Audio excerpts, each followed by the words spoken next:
So welcome everyone. Thanks for being on. Thanks Don, Alicia, Chris, Via, and Vicky. Thanks for being on live, and we may have more people popping on. So we were kind of on a two-week break. Well, we took 1 week off. So we're continuing with Tony Robbins' Money Master the Game. And now we're actually going into section 2. So we're going up to section 2.2. So 2.1 to 2.2. Where he goes into shattering the 9 financial myths. So he's really getting into a lot of numbers and a lot of more technical jargon that some of it was over my head. I will be very honest, but maybe like most of it. But I found it very interesting, and as I was reading it, because the thing is, it's always like, anything that we read or anything that we see, it's about being able to simplify it and being able to put it in a way that we can understand. And I know Tony Robbins is always really good at this, where he can kind of show you the picture. And so I knew that it would come together, and it did. And actually the quote that really came to mind that I thought of was, "When you find yourself on the side of the majority, it is time to pause and reflect," from Mark Twain.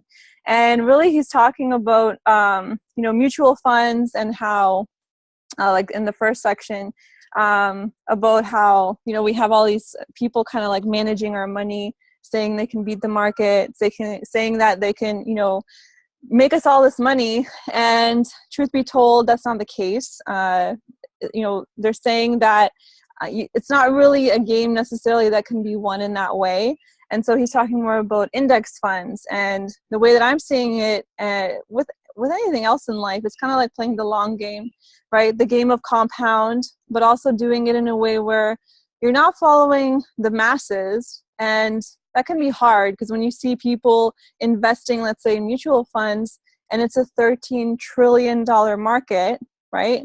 The thought is they must know something. There must be something there. Obviously, if all these people are doing it and putting their money in that, then it must work. But that's not the case.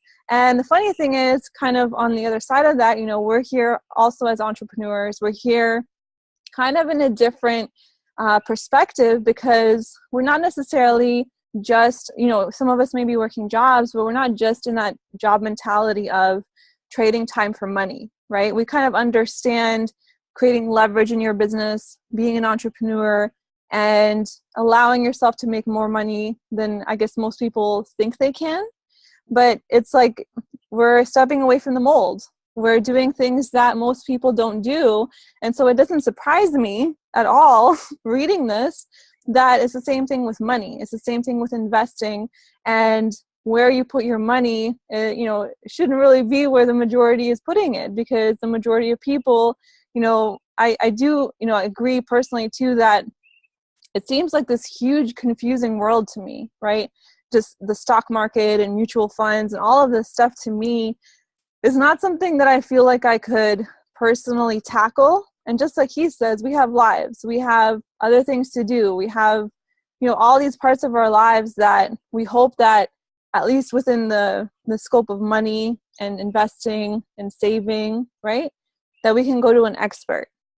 But who that expert is and what that expert even has to show for in their own life is a big thing here. And so I think it's really cool. It probably has made a lot of people mad, a lot, but it's good, because, I can see how at first I wasn't sure reading this book that I would be able to apply it, but I'm seeing how I can, and I'm seeing how it's something that I can take and I can actually start to implement in my life in terms of money management. So kind of on that note, whoever wants to pop out and want to share your thoughts on this, on kind of the first few sections, or just even anything that really stood out to you, even in the beginning part of the book, can just dive right in, can just pop right out. I don't want to pick on anyone, but Don. I have a feeling that you would have things to say, even just about what I've been just saying. Well, it seems that you'll only know about who the expert is on handling your money when there's a correction in the market. Because the people that are left standing, like he had that whole section about talking about his dealings and conversations with Ray Dalio, and how he was able to skirt and stay ahead of the corrections back in 2008, 2009, and also in 2001 when the dot-com bubble burst. So, yeah, it's very interesting that you have to have some kind of a basis for taking care of your own money. I mean, even if you're just looking at it from the perspective of, okay, I want somebody else to handle it, but you need to understand what they're talking about when they give you the information, because you're still going to have to make some kind of judgments and some kind of directions for them if they ask you what you want them to do.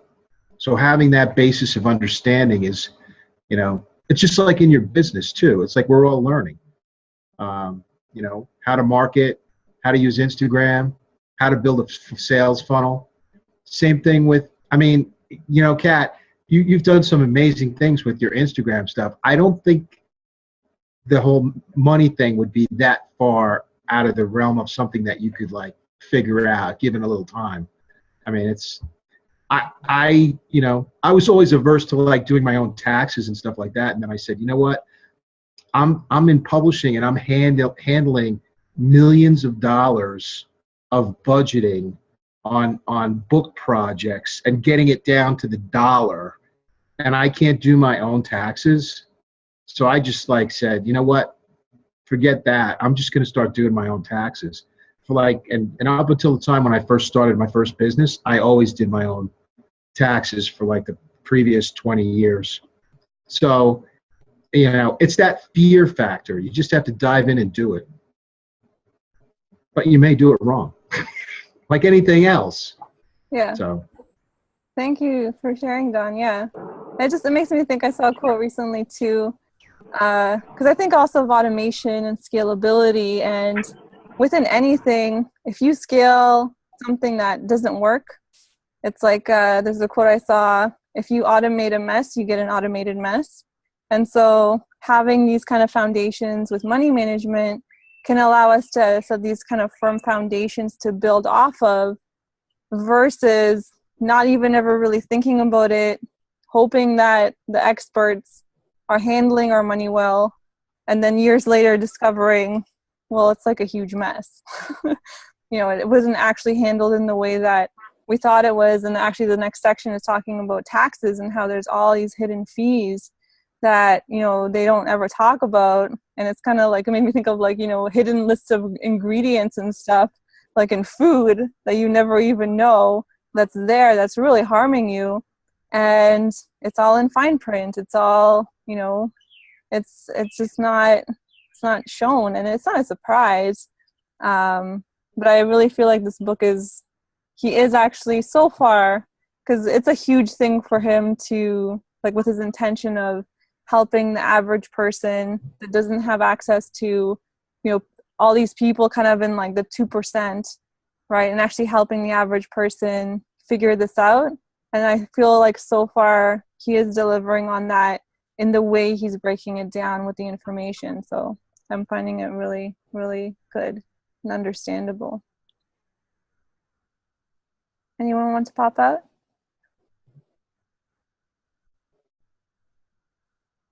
Can I say something, Jeff? Yeah, for sure, Vicky. Come on up. Vicky, yeah. I hope you can hear me clearly. What I've taken from that, as everything else, the system is actually trying to conform us to something that is not really beneficial for us. So it's us people that sort of build out of the system or do the things ourselves to realise exactly what is best beneficial for us are the ones that learn and grow more, not being in the system, because that's not only applicable for money and the education we get, but also with food. I personally know just from experience, from family experience with food, they've got the food pyramid, that you have to eat more of this and less of that.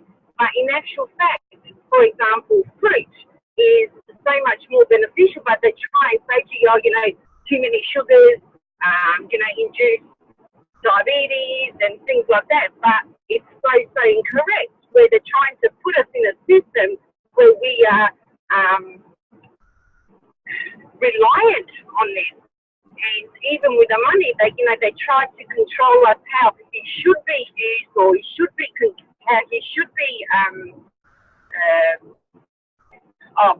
made or utilised. And we should start listening to ourselves and think of what is really best for us and how will it be better for us to use, rather than how the system's telling us. Because it's not necessarily right, like you said before, where the larger group says where your money should go. It's not necessarily working. They're just trying to tell you to go there so they can reap the benefits.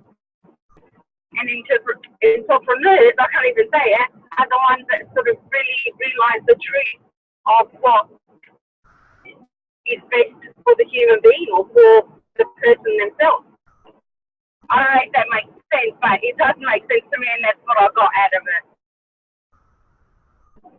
Yeah, it makes perfect sense, Vicky. Like, I like that you compared it to the food pyramid, because it's true. It's like there's just these arbitrary things that we take on as true, and I mean the thing is too that, you know, we have so many decisions to make in a day, and so it becomes easier to make decisions when we can kind of shortcut those decisions, where we can trust experts, we can trust this person and that person because they have that specialty. And so money, which is like such a huge part and an important part of our lives, we are mostly though still putting all that onto other people, even though it's our life, right? It's our life kind of on the line here, and our family and all of that. And you know, it's unfortunate because you want to trust experts. And he kind of, you know, alludes to it too, where there are people you can trust, but they're hard to get to, right? And what he's doing is trying to make those people more available through this book. And so it's funny though, because even the way he's writing, I think he's still instilling a sense of skepticism, where I feel like he even wants me to question the information that he's presenting, because he wants us to think for ourselves and to kind of think about these arbitrary things. And I also find it interesting that he's starting off a lot of this information first by talking about the greatest myths, kind of like the things not to do, which I find really interesting as a form of presenting information. Instead of going into what you should do, he starts with what you shouldn't. And it's kind of like deconstructing the biggest myths, like, you know, you talking about fruit and how fruit should be a staple in the diet, but it depends who, it depends when, it depends on how active that person is, depends on how much sugar they need, you know, all of that, right? And it's kind of like that would be something that would make a person really think, you know, do you really need to eat fruit every day, right? And talking about it as a myth. It's so true. I mean, it's money that we need to survive, and food that also is an essential for us to survive. And in both cases, they are teaching us how they think we should do it, but we're always the ones that are being punished. Either we don't have enough money, we can't pay our bills, or you know, all those scenarios that you get when you don't have enough money. And then on the flip side, like everyone's sick or everyone's got some sort of dis-ease, and it's like, well, do we not question why are we eating the things that we are eating? And wouldn't that be something that's affecting our body? And with the money, well, they're telling us to work particular hours and get a specific education, but we're still all stressed out. It's like, well, there's something not right in the whole system, and we should be questioning everything. Yeah. Awesome. Thank you. That's how I took it. Yeah. Awesome. Thanks. Thank you so much for letting me speak. Thank you. Of course. Thanks for coming out. And I saw Via, you unmuted before. Do you want to pop out? Yeah, because I'm from the Netherlands and we have a total different tax things. I was in Atlanta last weekend, and that's why I see the text. The text. I have to write it, read it. In the Netherlands, every text is included, but when I come to the US, the text is not included. That's very unusual to me. When I see I can buy a fruit or a yogurt or whatever it is in the Netherlands, it's all included. And in America, you have to pay tax above for the hotel room, for the food, or whatever it is. It's very unusual to me. And what I got in from chapter 2.1, it's about investing, not about the tax, but investing, funding your own retirement, not someone else. That's what I like. And from the chapter 2.2, tax is included. We don't have that in the Netherlands, so it's so totally different. And you can give a fee, of course, in the Netherlands also, but in the US it's above the bill. So I've got a lot of in this chapter. It was many what do I say? Many numbers, but I got a lot out of it, because there's so many difference around the world. We are not used to pay fee or taxes. It's all included. So, but I learned a lot.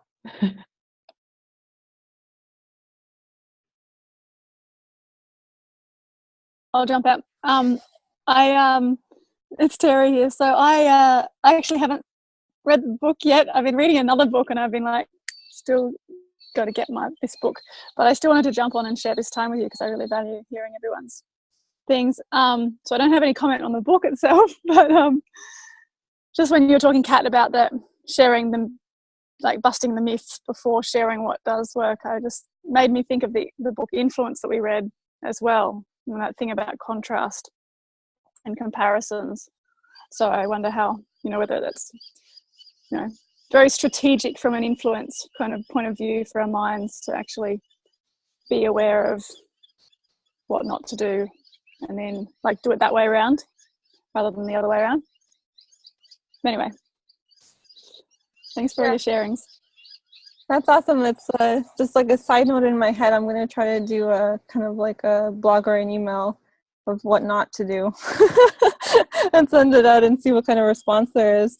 And yeah, it's so interesting you mentioned that, because I've been to Poland, I lived in Canada, living in Costa Rica now, and it's funny because in like now directly, in Costa Rica, when you go, you buy something and it's the price.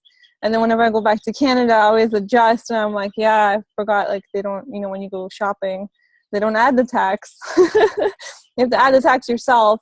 And it's just interesting, because when you think of like, North American system, it's so different, right? And I mean, he's talking really about the States and the US and that specifically. So it's interesting to hear from different perspectives around the world. And probably, the financial systems are different. Like even how, I forget her name, but he was mentioning one of the most successful women, and they manage funds in different countries where it's a bit easier, because they don't have as much, like within the stock market, for example, they don't update as fast, because, he's even saying that they're laying, like they paid like millions or billions of putting down cable to connect infrastructure, so that this buying that happens in the stock market can be like a tenth of a second in speed, meaning you can't ever win with that kind of stuff happening. Whereas in other countries, it's not that fast. And so it seems that they're using those kinds of infrastructures to make more money. Just a side note. And one thing I thought too that was really interesting, I love history, and I found it interesting that, I forget the exact specifics, but how creating a pension came out of actually the Depression, where it was a short-term fix to help people. But at the time, life expectancy was only about up to 62 or 65 years of age. And so this idea of having a pension was actually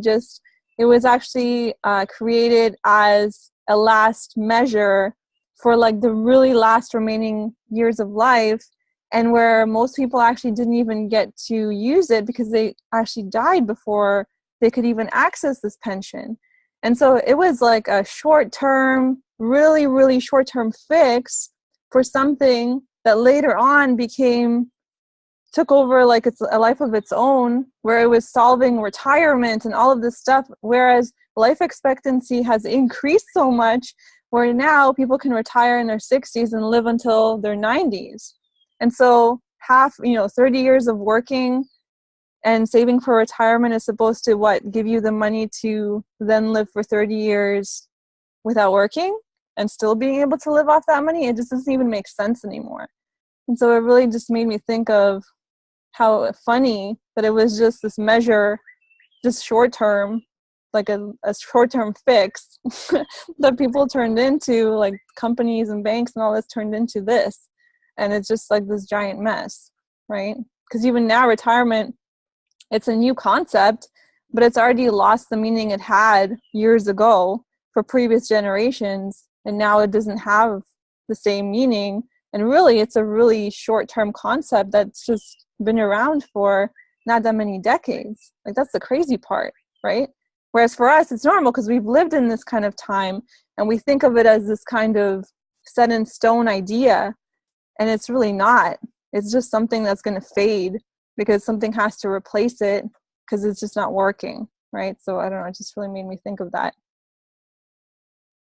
Chris and Alicia, I don't know if you are able, and Alicia said you have to pick up your daughter, but I don't know if you wanted to come out at all and share anything, any thoughts. Yeah, that was great, Kat. I was overwhelmed as well with all the terms and stuff, but I understand, like, from what you explained, with retirement, they kind of mean different things. And it's helpful to know that from where it first was created and then where it is now, and how we can understand what the fees are for and how to, I think the whole thing for me was, how do I avoid them, or how do I make sure I'm aware of them so that I don't get caught in that trap and stuff. So I think that was a big takeaway that I'm trying to work out and overcome, is to just be aware of those fees and where what they are, so I can be able to assess them when they come up. So it's great. Still read a little bit and still understanding it myself. So you guys are very helpful. Thank you so much. Awesome. Thanks, Alicia. I actually didn't know if I was going to be able to express my understanding of it and if it would make sense. Because for me, too, it was a lot of concepts, like I said in the beginning, that I didn't think I grasped, but I guess I did. But I like having this setting. I mean, this is the whole point of book club, where we can really discuss these things and have different perspectives, and everyone's going to interpret information in different ways. And thanks to that, we can come together and kind of put that information together and into good use. And at the same time, just how we've done previous books, also implement this stuff in our life, right? And so it's kind of cool the way he's outlining the information. And already I'm starting to gain that clarity on steps to take and steps and things to think about and really consider in money management. Chris, I don't know if you wanted to come out and share. Do you have any thoughts?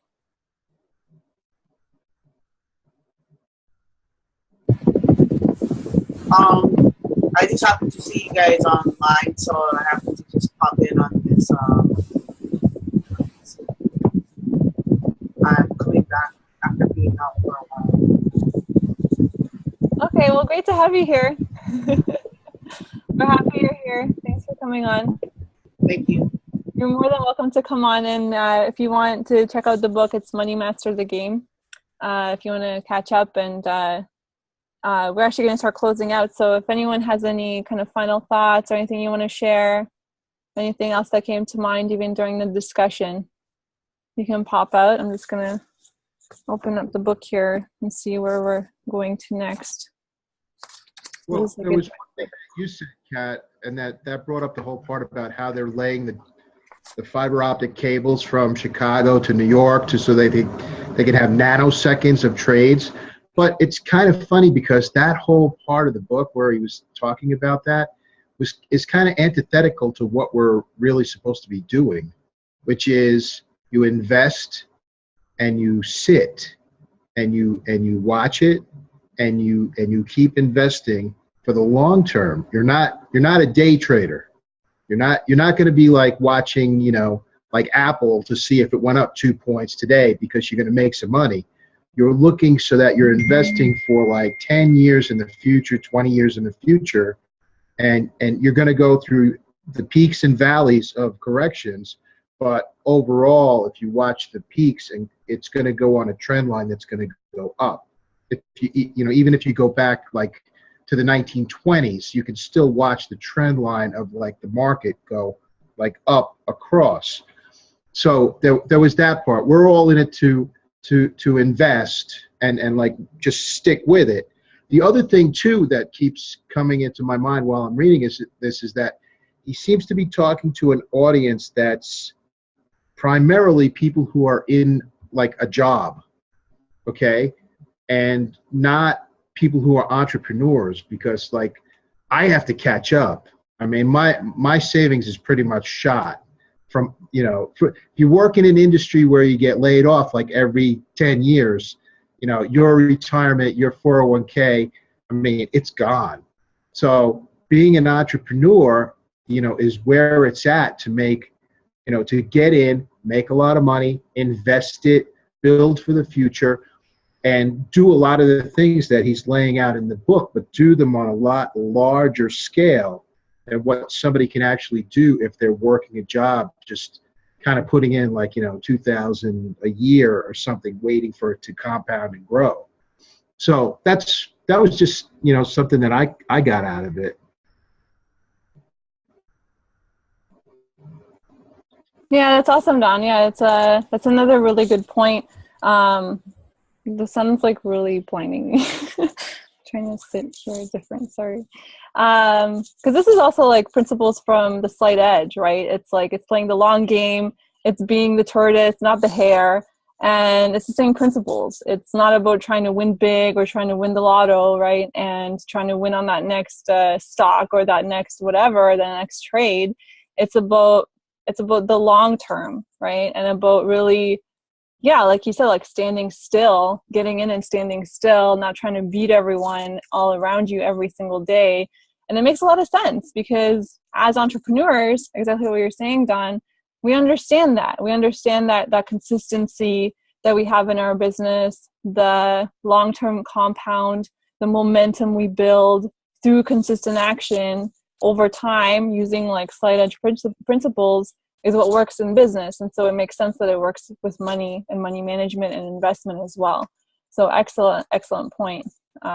Just crazy, like even in Slight Edge, he was talking about, we want that easy push button, right? We want everything to be fast and done and here and turnover and all of this stuff. And I guess there's a sense of instant gratification if we can, if we think that, we're getting the latest stock and like this is going up and then we get it here and we buy that. And it's like, it's in the moment, right? And we feel like we're getting that gratifying feeling, we're making it big and we're making money, all that stuff, right? But it's not really. If you look long term, if you look at the losses and you look at the amount that you could make long term by kind of, because he even says that it's not really like you may miss out on some of the bigger, but you also won't take part in the losses as well as much, right? So it's interesting. It's really making me understand it and feel like, yeah, this is definitely something to grasp and we have a method of making money as entrepreneurs. And now it's not just about how much we make, but how much we keep, right? And how much we keep over time and what we can do with that. And that really is actually true financial freedom, right? It's not just about earning, it's about keeping and what we have. So excellent. So for what we're going to do for next week is we're going to continue with chapter 2.2 to 2.5. So 2.2, 2.3, 2.4, 2.5. So it's 4 chapters, which I think is good. The book is thick, so it's going to be a bit more reading if you're not used to a lot of reading. But I mean, it's about, I think, 50 pages. About 50 pages in a week. I mean, that's good, right? We can all do that. A few pages a day. So thank you guys. Really fantastic discussion. I really love it, and looking forward to diving into more of these financial myths and looking forward to your takeaways and furthering the discussion. And thanks for watching. If you're watching the replay, you can post on the page any comments or feedback you have, and you can check out the community we're a part of by clicking the button below. And see you all next Thursday at 5 p.m. Eastern. Thank you.